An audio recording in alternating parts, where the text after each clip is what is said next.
Pentagon, the day before 9/11, Secretary of Defense Donald Rumsfeld declared war, not on foreign terrorists. The adversary is closer to home.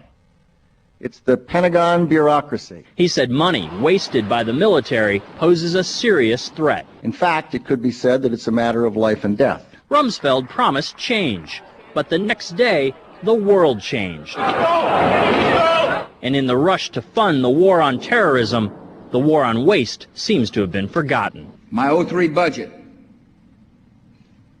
calls for more than $48 billion in new defense spending. More money for the Pentagon when its own auditors admit the military cannot account for 25% of what it already spends. According to some estimates, we cannot track $2.3 trillion in transactions. $2.3 trillion with a T.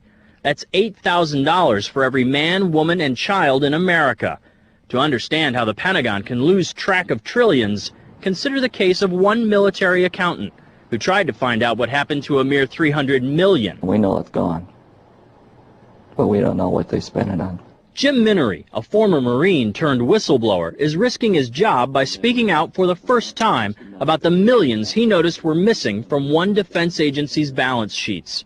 Minery tried to follow the money trail, even crisscrossing the country looking for records. The director looked at me and he says, "Why do you care about this stuff?" It took me aback, you know.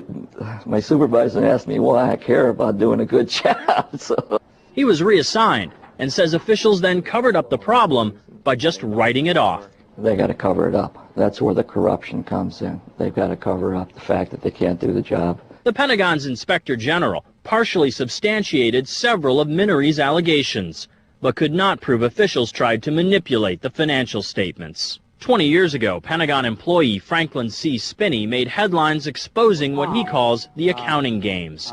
He's still there, and although he does not speak for the Pentagon, he believes the problem has gotten worse. Those numbers are pie in the sky. The books are cooked routinely year after year after year. Retired Vice Admiral Jack Shanahan commanded the Navy's Second Fleet the first time Donald Rumsfeld served as Defense Secretary. With good financial oversight, we could find $48 billion in loose change in that building without having to hit the taxpayer. In the 2.5 minutes since this report began, the Pentagon has spent nearly $2 million, and it may never know where 25% of those tax dollars went. In Los Angeles, I'm Vince Gonzalez for Eye on America.